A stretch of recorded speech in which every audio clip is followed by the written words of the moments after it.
I just want to say these last couple videos are not my fault. This is her. She's the one who did this to us and sent me these videos. I didn't do this. What the hell is going on?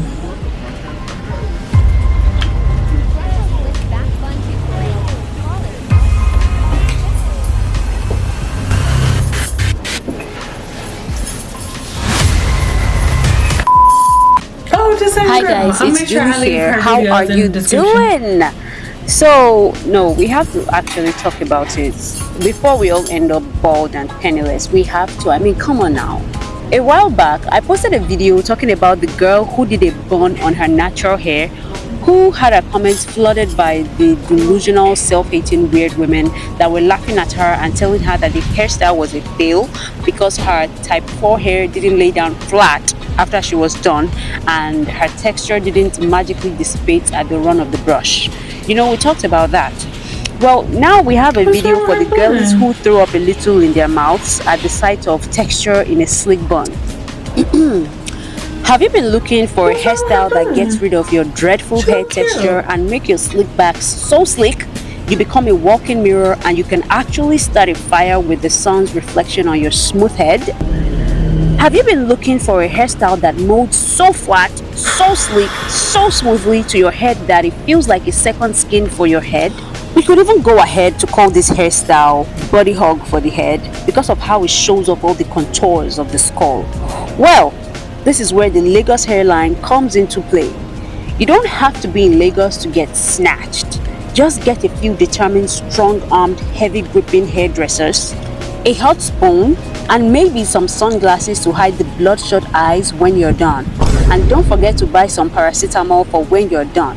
You and your hairdresser will definitely need it. So, there's this new hairstyle in town. Well, it's not exactly new. It's actually a hairstyle that is as old as time. It's as popular as sliced bread.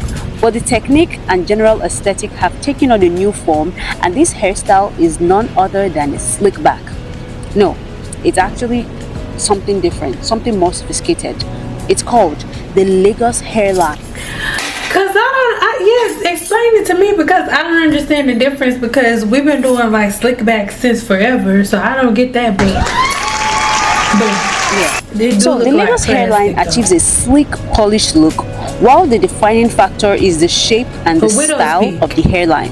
The Lagos hairline has been gaining a lot of popularity and, dare I say, notoriety amongst the girls, and they seem to love it. So this hairstyle originally used to be achieved with lace wigs. The first time I saw it was on a wig. The wig hairlines were cut into a widow's peak shape, and then hairs were meticulously laid down and tucked to achieve whatever this is. The goal is to have a very polished looking hair with not a strand out of place. Sometimes it could be a hit and sometimes it could be a miss. This is not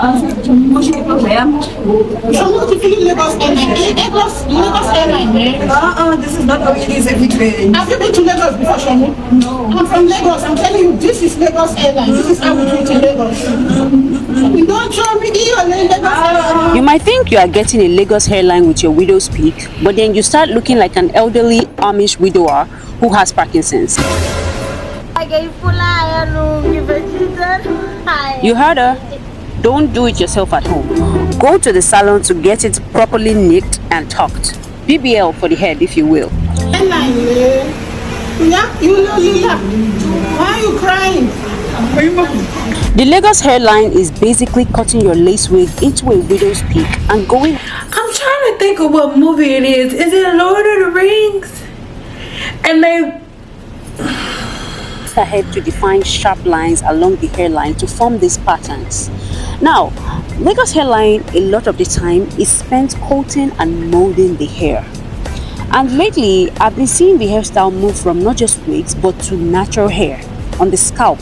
And to achieve this hairstyle on your natural hair, you have to completely change the look of your hairline. You want to exude Lagos after all. Okay. Now, molding, okay, that's why I did it today because I'm about to curl my hair, but this ain't a hairstyle for me. Like I I washed my hair yesterday, and it was either do my hair today or film today. And shaboom, shablam, shabang. Like, here we go, today. But like, I don't really plan on like going nowhere. Like, I make these squigglies so that my curls will sit better. But I'm not like, oh girl, yes, we done, shebang. Like, but I mean, I could wear this outside, but not like, cause you see this dip. I didn't mean to. I'm not. This not my. Like, this my hairline. This my. Okay. Okay. Shebang. Shaboom. I didn't know there were so many widows running around Lagos, but we're seeing the peak of it. Now, the Lagos hairline is a slick back like none other. It takes unbelievably tight grip, precise lines, unwavering strength, brute force, a mountain of, and the coming together of a small village to successfully gather every last precious strand of hair into a tight, slick bun that every texture must bow to get a Lagos hairline look.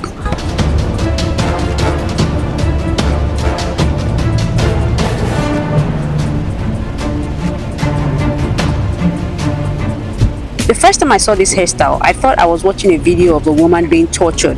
And rewatching it now, This on purpose? who is to say that I wasn't? I mean, look at that. Okay. The first time I heard about the Lagos hairline hairstyle was during the dirty December period. You know, the girls were getting their lace wigs cut and laid and snatched into what was called the Lagos hairline, and it was a viral hairstyle that was being recreated both in and outside of Lagos, local and international. And this is apparently what it looks like.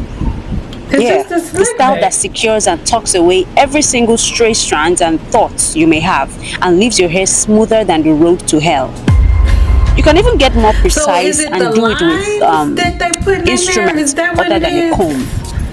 I feel like somebody auntie today. I am a bunch of people. Yeah, it's the little Chat, lines. is it She's ever making this lines with serious? tweezers. What the fuck is going on? Now look at the penmanship on that hairstylist. And you can tell just from how she's drawing the lines. I mean, Why? I can see why Okay, they say that hair is art now. Nah. So the thing is, all this time, products and precision is simply to achieve a hairline that looks like it is growing out of the head of a sweaty Arabian teenager. Is it worth it, really? I see some of the videos of the girls and the lines that make them look bolder than before, and I just feel like we have to talk about the pressure and the strain that are put on those areas of the hair that are already quite fragile and prone to thinning and breakage just to achieve this hairstyle. So this hairstyle is all about the exaggerated, sleek and polished look, and it has a lot of black women in a chokehold. The thing about this type of hairstyles is that it starts off as a harmless trend, but then it becomes a culture. I remember when my friend invited me for her sister's traditional marriage, and she was trying to get her hair done for her bridal attire. So the bride's plan had been to do a slick back and the entire gele on top of it. Apparently, the hairdresser that she had called for this look didn't even know how to handle natural hair. And this hairdresser got there and decided that that was the best time to tell her clients the night before the wedding, as she was getting ready, that was the best time to tell her, you know what, natural hair is not really something I'm into. So the hairdresser was saying to the bride, if you have natural hair, the gele won't look good on it. You have to use a frontal. That's what all the brides are doing now. So if you don't know, a gele is supposed to look like this on a slick back. This is it. This is gele. It is a Yoruba traditional headgear. And I thought it was ironic that you are telling an African woman that her African hair texture won't look good under her African headpiece. So she now has to borrow an Indian woman's hair in order to look presentable on her wedding day. It's just how easily and casually she said it. And I was like, that's very weird. So she's like, all the brides are doing it. You don't want to be the bride that has her natural hair peeking out from under her gele. Mind you, a gele shows just a tiny portion of hair, and even for that tiny piece of hair that peeks through, it is now being embedded into culture that it's no longer okay for that hair to be coily. This is luxury and this is classy, but not this apparently. First of all, how are you a stylist and you're told that this is the hairstyle that your client wants for her wedding, and you know you can't do it, but you show up anyways in order to convince her to do something else? Anyways, the bride had to opt for the Lagos hairline look so she could look classy and luxurious for her wedding. If you can't tell, I'm doing air quotes. Keep in mind that the buying of the lace front was an unplanned expense, but at the expense of her not looking like a classy bride, she had to make that purchase. Anyways, I think it's funny how these trends start like, oh, we're just doing this for fun and we're just trying new stuff, and then it's like, oh, you have to do this. Using your own hair is so last season, it's so tacky. Do a Peruvian slick back, do it now. Sometimes the wig installation is so serious that the stylist slathers the gum all over your frontal lobe and all the way down your shirt, down to your spinal cord. These people are just trolling. I know raise weight when I see one. So, are we cooked when even the 2 centimeter of hair that peeks out of your gilly has to be sleek, polished, laid, and definitely not in your type 4 texture? Like we've established, putting all this tension on your scalp, especially your front hair, is one of the reasons that hairlines are falling back farther than modern society is falling away from morality. And I think that the root of the problem with a lot of these hairstyles is the determination to conquer texture among people with coarse or curly hair. The excess gel, tight braids, extra grippy slick backs, and who knows what else we will invent in a need to deny what our hair truly looks like is getting ridiculous. And I'm not condemning these hairstyles. I think that hair should be explored, you should have fun with it, you should experience it fully. Whatever. This is the thing. Like we used to do twisties, ponytails, slick back. Like that's nothing new. It's nothing new. Technically, that's nothing new. It's just way more product. And now it makes sense. The video that I did where everybody was doing their swoops and stuff, like all the way to their eyebrows right there on the wigs. Now it makes sense because I guess I could see what everybody's trying to emulate, but I don't know. I've just embraced this auntie stage that I'm in right now because I really don't know what else in the fuck to say, because these are some stupid conversations. And like, I just truly just don't even know what else to say in this situation. So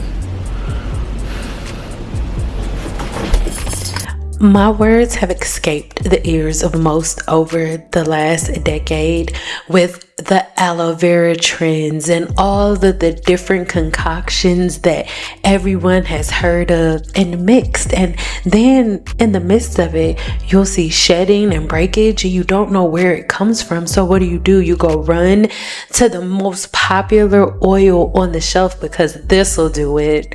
This will fix it.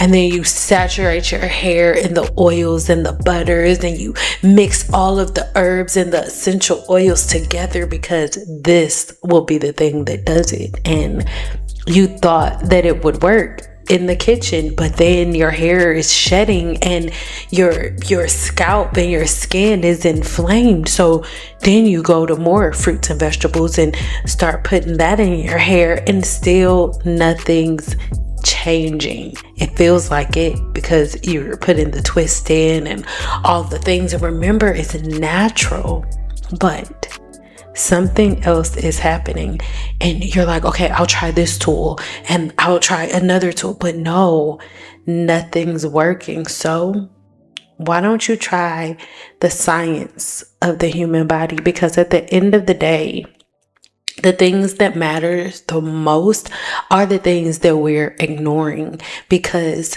for you to have a really healthy scalp, the environment has to be verdant.